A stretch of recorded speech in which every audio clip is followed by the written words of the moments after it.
So Zach, I was thinking that uh, counter magic is bad. Is that Yeah, too I broad? mean, Is that yeah, too maybe unspecific and unnuanced, flesh Zach? that out a little bit. Is there a bit more that needs to be said about counter magic being bad?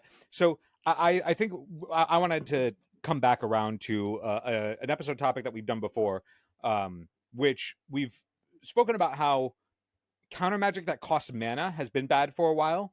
Yeah. If it isn't a counter spell that does other things, and by that I mean specifically Pyroblast and Hydroblast, right? Those things I can think also this was on the destroy episode where permanents. we were talking about like your under 2 mana miracles deck, right? Two Yeah, mana and under miracles deck. there was just a critical juncture where it was like you don't have time with the power level of all of the decks in the format and the speed of the format that, like, talking back then when the critical juncture was like, yeah, games end on turn 2, that you just didn't have time to spend mana on counter magic, and so Yeah. you were sort of compelled to move into like Force of Will, Daze, Force of Negation. If you were looking at like Spell Pierce, Flusterstorm, any of the other like varietal 1 mana counter spells like Spell Snare or whatever, that like you were just going to get bodied because the impetus on those things are they would have to catch the critical juncture, but it also means that you are the one who has to commit the mana even if you don't spend the spell. So unless it does something else, or your part of your game plan is always to be able to do something else with that mana that you would be leaving up, because you would never afford to like port that mana essentially. I And so want I to I wanted to want to come back just around to add that because the misers ostensibly the game was over on turn 2. Someone's in the comments right now just like going nuts. Ostensibly the game was over on turn 2.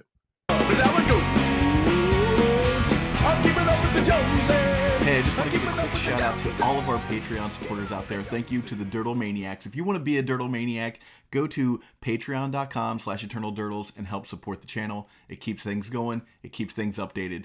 Thanks so much for watching. On with the show. yeah. Well, essentially, it was like if you weren't prepared for the battle to happen on turn 2, and you wouldn't be able to like spend your mana in such a way where that was the only thing that could happen, because that was just a fight that the deck that was trying to end the game on turn 2 was prepared to have. And the threats of all the different decks that could do something on turn 2 were spread too thin. So like for the ways to combat them. So it's like if there was a catch-all one, like if there was 1 mana, if it was just counter target spell 1 mana, or a different version of counterspell that like only cost 1 but it was like universal, okay, cool. But it's like if you need to catch both the creature in like Cephalid Illusionist, or you need to catch the enchantment with Animate Dead, or you need to catch the sorcery in Reanimate, or you need to be able to hit the a bigger creature in the form of like Balustrade Spy, it was just the swath of things that you needed to be able to convert in that window was just too wide. There wasn't a universal counterspell for that thing that didn't have a significant enough drawback. So it's like, yeah, you can hold up Fluster, but then when they go Animate Dead, you're like, oh wow, I feel like a clown. But now you're saying that counter magic is bad all around. And now I think that like even in the decks that aren't trying to end the game on turn 2, I think the means by which the recent tools that we've gotten with the like world we're in now, between Mistrise Village, Cavern of Souls, the combo decks that are widespread still on a bunch of those different types of card types, whether it's an enchantment, sorcery, or creature, or whatever. So because that's so broad, and then also even against the decks that the game still progresses, but the critical juncture would happen right on that turn. And I'm looking at the Sultai Beanstalk decks in that regard, because the difference between a Beanstalk Beanstalk deck having a Beanstalk in play versus not having a Beanstalk in play is so like it is so lopsided in terms of how that deck can operate and how good that deck is, that it is a critical piece that you have to be able to interact with. Like that Beanstalk can just not touch the table. So in that world, I still think of like, oh, if Beanstalk touches on turn 2, that is them casting the Animate Dead on Atraxa by equivalence. Even though the game will continue for however long, that game ended. You can play through the Atraxa, but that game ended. And so I wanted to see what your take was, because that's something that I've gathered in our play-by-plays when I play, in paper. I've found that every time I've sleeved up any counterspell, like in this world now, I will just get dumpstered by Mistrise Village, or the Cavernous Souls will come in and dumpster me, or the Teferi will stick, and I like have to spend my counter magic on that, so it didn't even matter anyway. And then anything that you draw after the fact, like if you draw your counter magic after that thing is on the table, well, it's not like a one shot, right? Like Cavern blanks all your counter magic, Mistrise counters all your counter magic, Teferi blanks all your counter magic. And then even if you spend your counter magic, that counter magic is not progressing your game or going up Yeah. cards. So like, I think like me saying all of this out loud, I should caveat. Counter magic, I think, is bad if it's used to stop whatever's going on. Yeah, well, we were counter magic is watching that bad. episode of Distraction Makers today, and one of the things that they said, it's funny because we came up with this, and I have the timestamps to prove it. We came up with this episode a little bit, maybe like 15, 20 minutes before the Distraction Makers video, which we'll link up here somewhere, came out, that was about just counter magic as a problem in Magic and as a design factor, and basically they said the same thing that you're saying right now is counter magic is generally not good in like EDH or CEDH unless it's forwarding your plan, unless you're using it proactively to like protect your combo, right? Yeah, because when you're going off that kind of, you don't have to like, you can spend all of the resources on like the pitch counter spells because the game ends. You don't need to have resources after the game ends. But if you're using it preventively, then you also have to then think about, okay, how do I rebuild now before they would be able to go off again? And a deck that's trying to go off is unilaterally focused on doing that thing. And so if you are trying to, if you don't have a way to, if you're not playing the game that's trying to end the game as fast as possible, like by that I mean combo or whatever, then your counter magic is just inherently going to be softer because your counter magic, the follow up to your counter magic is finding a way to rebuild. The follow up after their counter magic is the game is over. And even if you win that war, if the preventative deck would win that war, the onus is still on them to not only rebuild, but rebuild in a way that they can win the following war that would threaten to end the game. So your counter magic in that regard is bad. I think that like when they made force negation, the clause on force negation only being able to do it on like only be cast for free when it's not your turn was their way of like navigating. Oh, this is a way that you can't force through your combo, right? In the way that Force Will allows players to do that, and I think that's in the right direction. However, force negation as like if we were to look at that as like the poster child for okay, we want to help the preventative decks win those wars more because I think that like for this argument to hold any weight, we have to assume the position that we want to help the non-degeneracy. Mm-hmm. If you're like no, all things should be equal, like the degenerate decks that are trying to goldfish as fast as possible and not care about the other player, if all things are equal, if we're protecting that and then also protecting the player that seeks to interact, like sits down at the table intending to interact in some capacity over the course of a game and have some back and forth, that if that is held equal, then this argument doesn't hold weight. So caveating that now for anybody who would get in the comments, yes, I agree that like if we were holding all things equal, then disregard this one. But if we are saying, okay, the players who are trying to end the game, the degenerate players that are doing the stuff the combos as fast as possible, they don't need the help. Their help is if it works, they win. Yes. And so I think that we should favor we should give the strength to or favor to the decks that are trying to be the preventative decks, because if they win the war, the game continues. Yeah. And that's a huge discrepancy where well, this is I think right now there's two issues with that. There's two issues with that, Phil. One, that's not how design, like even in limited Magic the Gathering. This is sort of not even fire design. This is like before fire design. I want to say like 2014, M2014 was the last time they kind of rewarded you for stalling out the game, and they were like, everyone is going to time in draft, like, which is not correct. Like, we don't want every round in a limited format to go to time, and so they that was when there was food in the format. Like as this was this particular deck that you wanted to draft was a blue and green deck that had like not giant spider, but it was a 3/5 that was a giant spider. So it could block the biggest flyers. Yeah, you could block the biggest flyers and the biggest ground beaters in the format. And then you know how you ended up winning most of the time, Phil? Deck your opponent. Yeah, well, you cast opportunity on your opponent and had them draw 4 cards at the end of the game, and then that was it. So Sounds hot, dude. it was a fun format. I remember specifically playing against Sean Morse, where we were both, you could tell we both gummed up the ground, and we were both just looking for our opportunity, which is by the way, it's a 6 mana instant from Urza's Legacy that was also reprinted, I think M14, that is target player draws 4 cards. And he got to his first when I had like 3 cards left in my deck. 3 of those cards, one of them was an opportunity as well. So he got to mill me before I got to mill him, basically. But I think it was at that point that WotC realized that like they have to design so that the game ends. Because when they were going into Totally. That's not a. They have always designed so that the game can end. They've always had like the big haymaker that says can't be countered, hexproof, untouchable, like points of no interaction. But that was a deep card. Like that card was like the 6 mana dinosaur or whatever. That was like, okay, yeah. This game has progressed enough that if you are able to cast this thing, that like you should be in a position that like, okay, yeah, the game can end. Yeah. The stuff that happens now happens really fast. Like you get your turn 2 or turn 3 Mistrise Village or Cavern of Souls or whatever. I think like just to finish my point before I throw it back to you, that the biggest thing about counter magic being bad is that the opportunity cost of counter magic is too steep because it's wasted mana.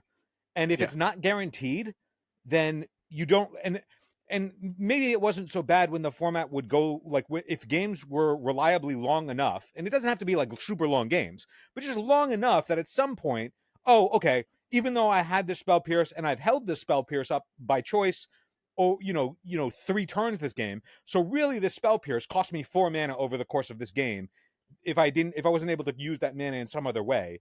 And then it, catches a spell later on, and maybe it's critical, maybe it's not, but it's like, okay, it converted, and it was a 4 mana counter spell, in a vacuum. But I think that like the way that we would need counter magic to work now, if it costs mana, is it has to have the valve out. Like they printed Vexing Bauble, like free spells, whatever, but they printed the valve on it so you can just draw the card and get out of it. Yeah. Right. And it was free. It's not like miscalculation where it's like, yeah, you can cycle it for 2. You're dead at 2.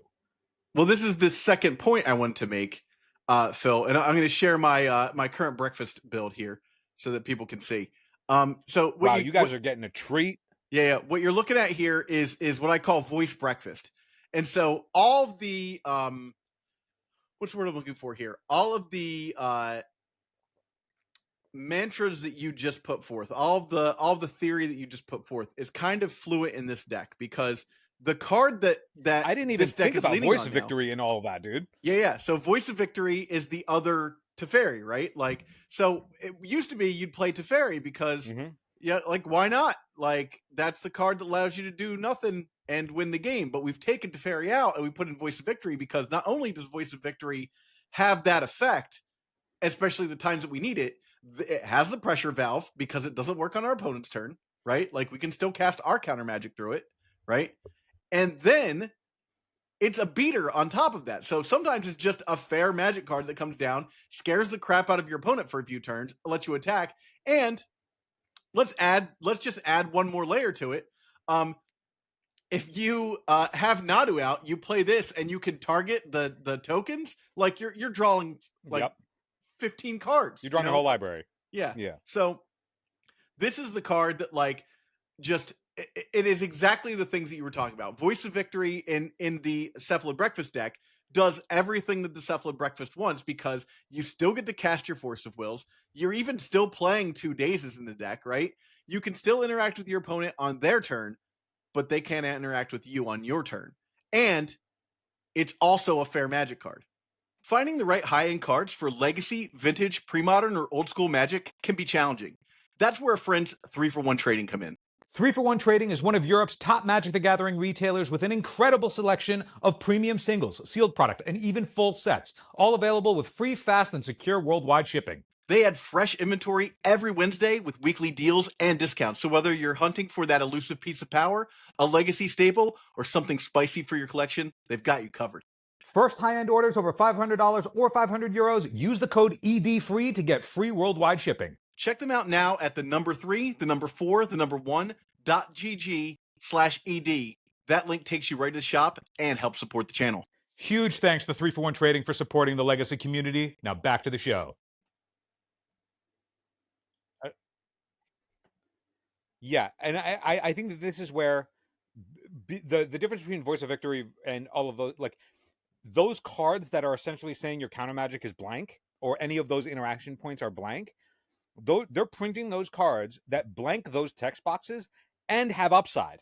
Yeah. Those aren't let's blank all those text boxes and have downside. Mistrized Village taps for blue, comes in untapped. Yeah. Cavern of Souls fixes your mana, comes into play untapped. Like there are not windows to interact, and they blank your stuff, and they have upside. So it's like it's the means of which, and so this is what I mean by like when I say that counter magic sucks. I mean that counter magic does suck. Yeah. You know, objectively. Yeah. But then it also sucks in that design is in such a way that is lending it to, even if we were to try and feel like, okay, what combination of counter magic might work? Do we need to pair it with something else? No, because the stuff that you're getting on the upside, and I guess like really now that we're talking out loud about everything, I'm like, this is sort of going broader to answers are bad. Yeah, answers are bad. I mean, exactly, answers are bad. To answers are bad. I also, Phil, I just want to point out also that like after playing with Voice of Victory, and I'll release like a playthrough with this deck later on. After playing with Voice of Victory, yeah, this card should cost two. This card should cost 2 white. Like I should not be allowed to play this in a deck that is also doing a combo, right? I shouldn't just be able to splash this card. It feels like, and it was a card that I kind of just looked at and went, ew, Death and Taxes crap. I hate it. And then now I'm like, I can't wait till the paper ones come in so that I can rush this at a local, right? Mm-hmm. But I think again with that Distraction Makers video, one of the things that was interesting that they talked about is like, why does counter magic exist in games? And mostly it's to stop the OTKs, right? Like if you look at any card game that has counter magic, it's basically to stop people from like comboing off and making it a one-sided game on their turn where they can, because what happens is people solve games. Like that's just what we do. Like as gamers, we're just like, oh, this is the optimal thing to be doing. So if you look at like, and this is a point I brought up, if you look at Sorcery, a game that doesn't have counter magic, you have to have sort of a way to stop that from happening if you want your game to not be like Yu-Gi-Oh or something like that, where the game just like becomes completely cracked, right? So you have to do something like what in Sorcery it's called Death's Door. So in Sorcery, once you go to lethal, the game stops for a second. You become completely invincible, and for the rest of the turn, you can't lose the game. Nothing can happen to kill you. And then on your next turn, you lose that like veil of invincibility, right? And the opponent has to find your avatar, which is sort of like, imagine it's grid based. So like before you could basically attack on locations that you owned. So imagine attacking your lands, right? Now you can only attack the avatar to end the game. So the game ostensibly seems like it's over, but they have this pressure valve in there that's like, you still have a chance, and if your opponent like OTK'd you through like kind of cheesy means, you still have this like second way to like continue playing the game. The game can go on. Now, and there are ways around that. There's a built-in Angel's like Grace. Any game. Yeah, exactly. There's a built-in Angel's Grace that gives everyone one last chance to try and like weasel out of losing.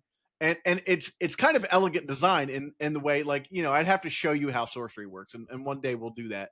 But it's elegant in that it does actually affect the game in a way that like things progress from there. Some like one of the characters has a thing that like, if you're at Death's Door, which is like a state of the game, your ability is now free. So like you can just spam your ability for free now. You don't have to use mana to do that. You basically get this bonus for being near death. But dude, go on. Go ahead. Sorry. So the final point I wanted to make here is that in games that don't have these like counterspells as a pressure valve, you have to have this other pressure valve, right?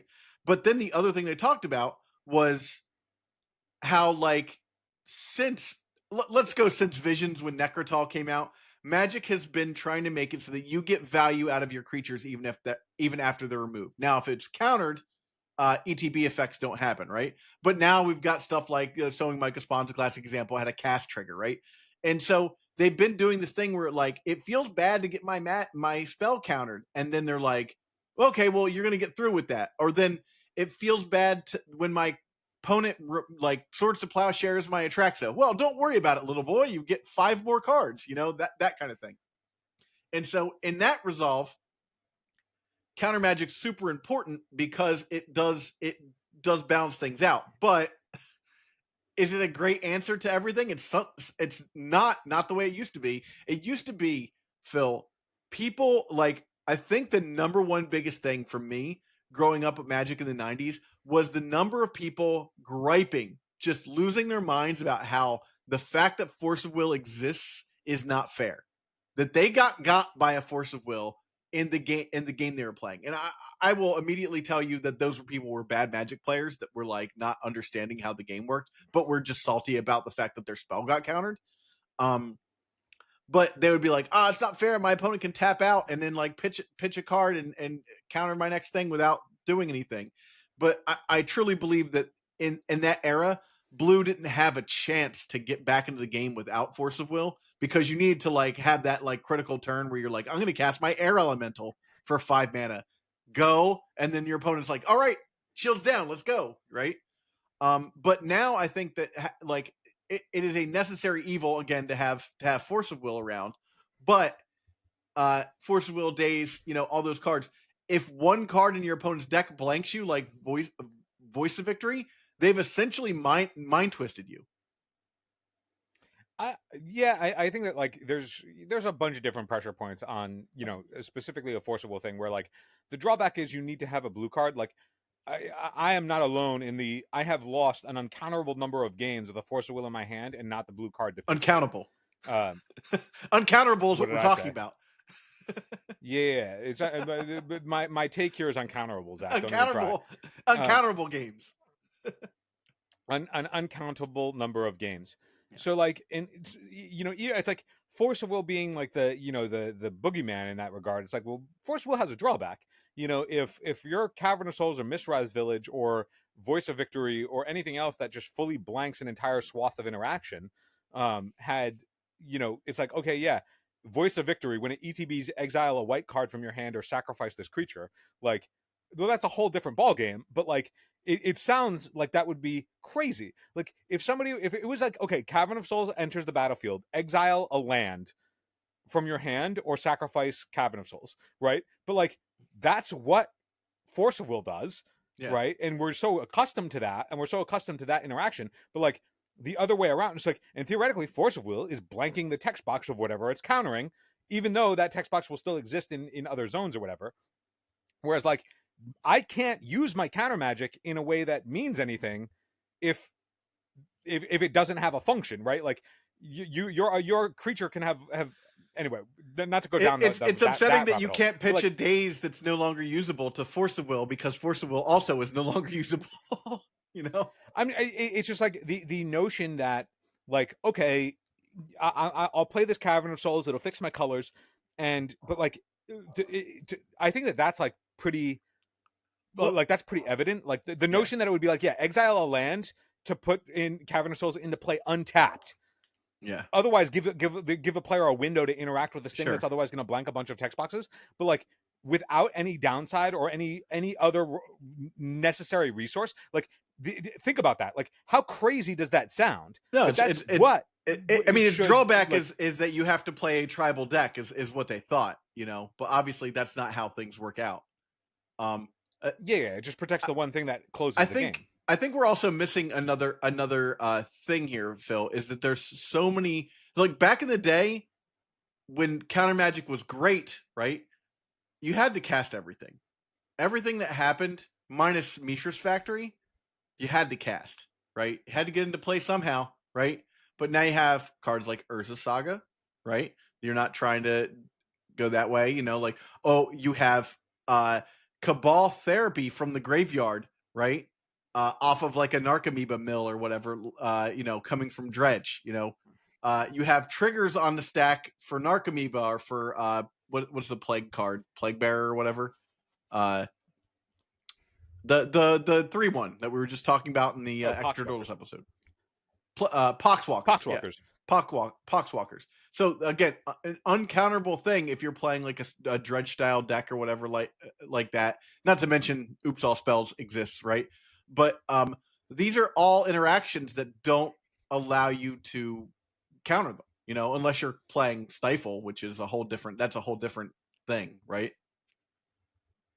I think that there are two things that I want to address. The first is all the people in the comments that are like, "Oh my god, another complaining episode." Every single episode, we caveat that like these are discussions about like what are the adjustments that we need make for the current. I'm like, certainly not saying stop playing Countermagic because I'm not gonna.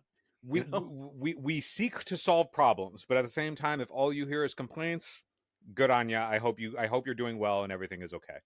It's punk rock.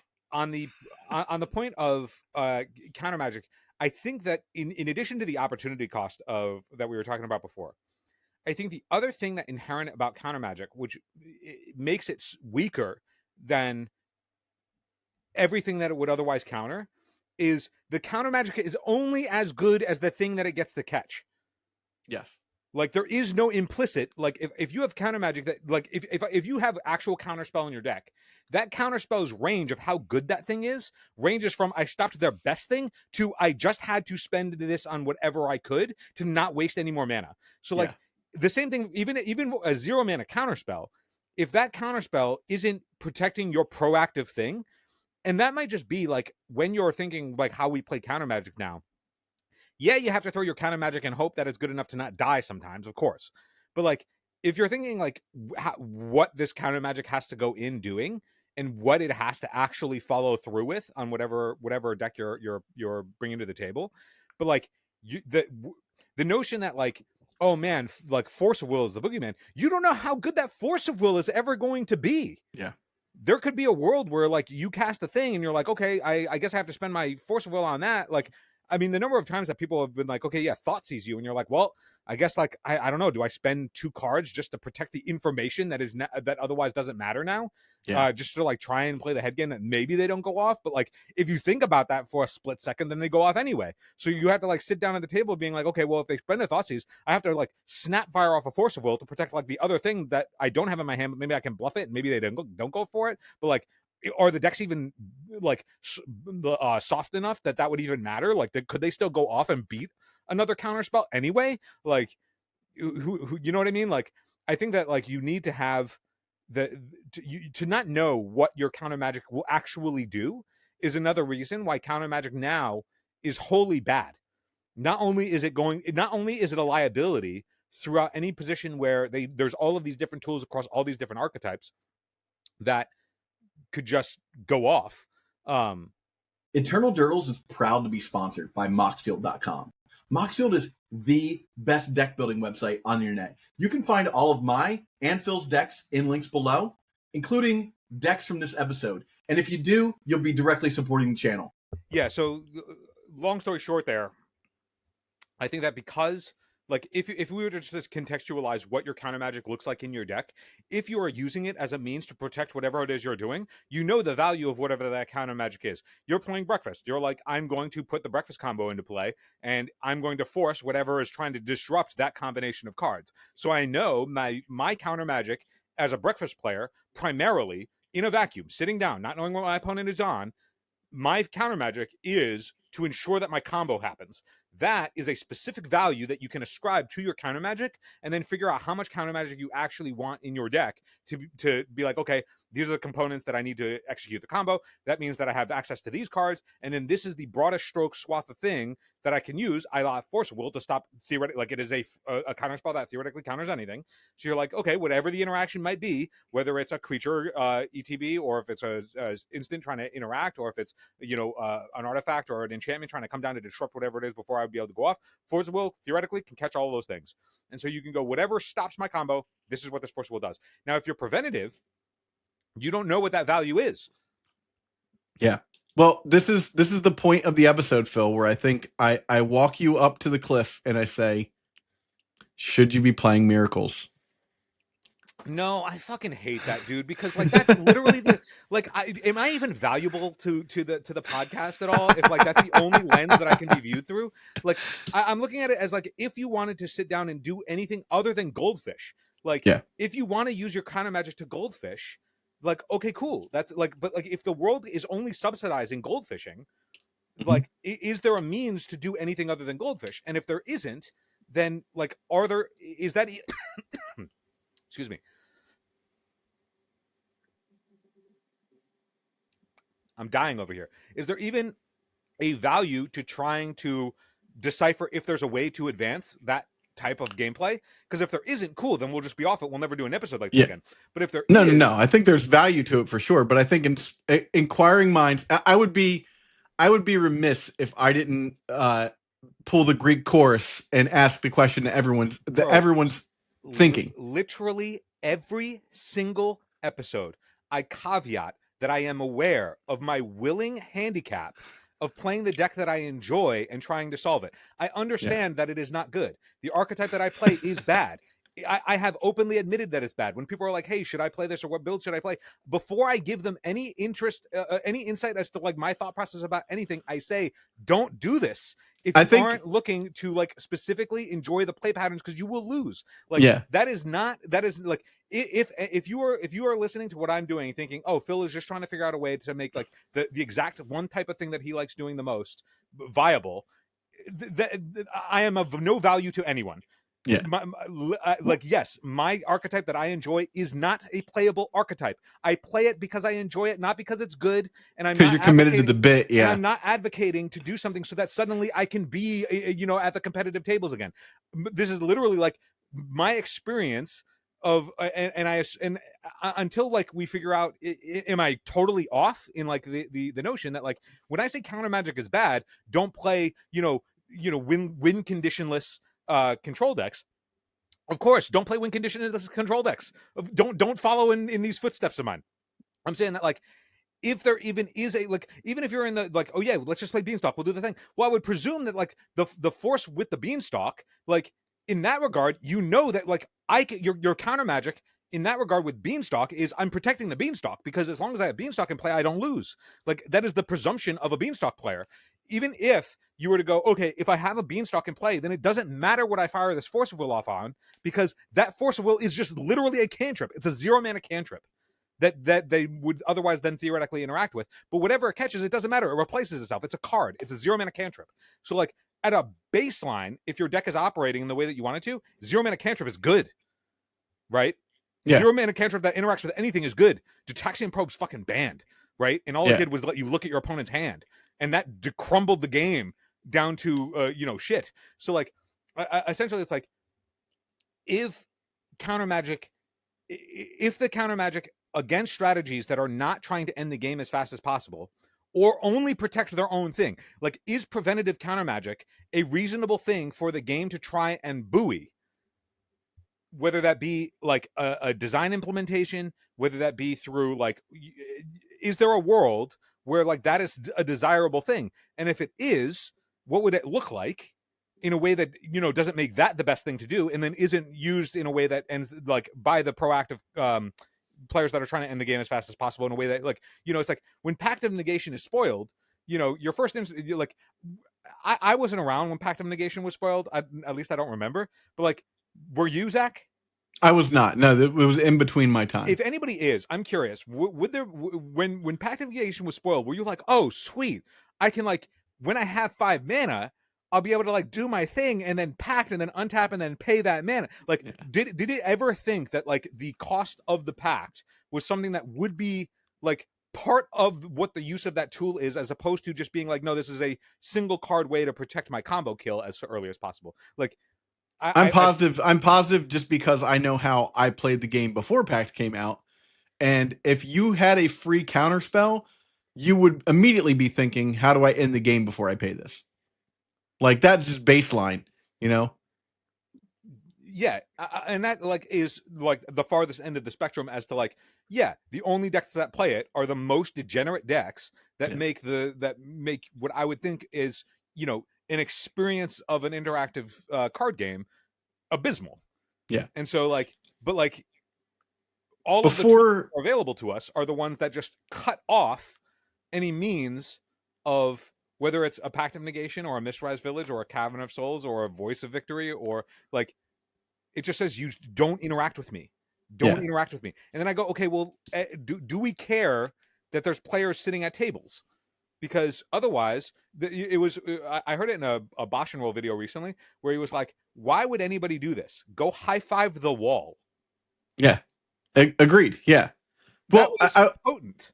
Potent. Go high yeah, five a wall. go high five a wall is exactly, yeah, that's how I feel about, like, what do you gain from playing Oops All Spells on Magic Online aside from like being like, eventually I hope that this deck will get banned, so I'm trying to exacerbate that. I mean, that's an angle, right? You're farming a bunch of tickets that are, you go infinite on What do Moto. you? But like, Yeah, I but would also infinite think that, on Moto means what? Like, there? It used to be that you could trade in your cards, get this value, like, especially if you lived in a country with a lower GDP, you could like, pull it so that you could go infinite and like make money off of it. But like, is anyone really taking any money that they make on, like, I think it's just internet clout now, right? Like, I think that come on. there's a whole additional layer of a conversation of like, why would you do it on Moto? In that Moto, you aren't sitting across from somebody else. Well, yeah, no. I also get that. For me, Moto, and this is, I guess, speaking from a place of privilege because we don't have to pay for Moto. Moto is practice for the real thing, So for me, when I'm playing on Moto, like, I don't want to play a slow deck. Like, I've played Miracles on Moto a time or two, and it takes a long time for a league to get through. I want it to be somewhere in between then and there, which is why I like to play those like a combo control deck where I have my, I get to do the interaction thing, but I also can end the game when I need to. For me, it's just like, what do you gain from sitting there and being like, cool, I got that guy in 2 turns, on to the next one. Oh, that guy got me, that guy stopped my combo, on to the next one. Yeah, you put in 25 more games a day than I do, right? Wonderful. Now, if you're getting that practice in because you think beyond any logical explanation, you think that this deck is going to be viable for the only event that really matters, which is Eternal Weekend, it's not. Like, it's going to get banned in the next ban cycle. Like, this deck is not going to be good by the next ban cycle. Now, if you want to try and get it banned, respect. I totally get the grind of being like, yeah, we're just going to make sure that the numbers go up and up and up on Moto. I might start playing Oops All Spells if that becomes the plot, right? I think that like we're starting to go off the wagon of like becoming an Oops All Spells hammer episode, as opposed to counter magic not being or the preventative counter magic just not being a viable strategy. And that's like this came to mind earlier when there was a new card. I forget what it's called, but it's from Final Fantasy, and it's counter target activated ability, triggered ability, or non-creature spell for blue. Oh yeah, but yeah. It costs as an additional cost, you have to sacrifice a legendary creature or pay 2. So it's 3 mana, counter target activated ability, triggered ability, or non-creature spell, unless you have a legendary creature to sack. Now, unless you're assuming that you have a legendary creature to sack, it means that you've had an additional mana, so it can never actually be a 1 mana counter spell. But even if it were a 1 mana counterspell, like would stifle / negate in the same card for blue mana even be good enough? And I'm not sure that it actually would. Because I don't think so. Because you're like, yes, it would be good in that, like, yes, Consign sees a bunch of play post board, but like, I am not alone in that, like, I've cut all my consigns. Not good enough. Not good enough anymore. And not necessarily, like, because Sowing Mega Spawn doesn't exist anymore, you don't have to like jam 4 of them into your sideboard anymore. Well, like, it was even not very good at solving that problem, but like, it wasn't. But it was the necessary suture. Yeah, of course, it was the only suture that was available to you. So you had to, even though the suture wasn't binding, you still had to, like, but like, I don't know that, like, even if you just made counter target spell or ability for blue mana would be playable. It would see play, but would it actually be the optimal call? Unless you knew, like when you play Consign, you're like, it is specifically because I need it to target this exact thing, or like this exact two things, and I keep running into these exact two things at a much higher clip because of the particular metagame that we're in which case, okay, cool, you're using a scalpel. But like, Force of Will is a 4 of in every single blue deck, and the value of that Force of Will ranges like vastly differently in each of those blue decks. And like all like the decks that play any counter magic right now that cost mana are just like the fringy trash. Like maybe you'll play against Standstill and they'll play Spell Pierce, but like if you're playing Standstill, you're not winning a tournament. You're not playing at the top tables. You're sitting next to me as in whatever bracket we're in. I'm trying to cast Terminus and you're trying to cast Spell Pierce. So like it is not the same. Like if you go like you have to have your spell, like if you're trying to be like, well, Spell Pierce is good against like stock up and stuff, it's like, yeah, dude, like hopefully you have it on your turn 1 with your untapped mana, and they do it. They have to actually cast it. They could also go, okay, instead I'm going to do literally anything else. Like I'm going to cast this creature instead, or I'm just going to pass and not use my mana immediately because maybe I have like, I can do like whatever else. And you're like, okay, well, I this mana is not spent anymore because they did not agree to the card being playable. Yeah. Like there's a gentleman's agreement with counter magic, preventative counter magic, that your opponent has to agree that it is playable. Because if they just choose to like be like, not going to walk into it, then they don't. And if you ever have known information on that, like if you catch somebody with a spell snare and they're like, oh, why would you play that? That's unplayable. And then now for the next 2 games, they just know that spell snare is there. They're going to be like, I'm not going to agree that spell snare is ever going to have text. So you can't play it. Yeah. I want to make 2 final points. One, just to defend we all know that this is a bit for you, like for miracles. A bit is probably going a bit far. You don't have to soft sell it, dude. I understand. No. I got defensively hot there for a second. It's okay. No. But I think it's important that I point this out. When I was trying to get deck techs from format specialists, you told me specifically, I don't think it would be anything but malpractice to tell people to play this deck. You were like, let's not do one for miracles, even though I could talk about it for sure. I think it would be really screwed up to be like, this is a viable deck that you should play in the legacy format and present it as such. So there's that. But the second and final point I want to make is, so what do you think? Is Counter Magic playable? Hit us up in the comments and we'll catch you on the next one.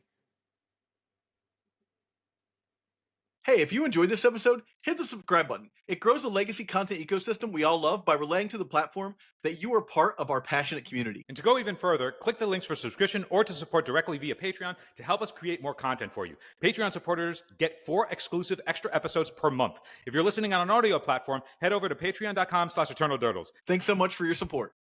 We'll see you in the next one.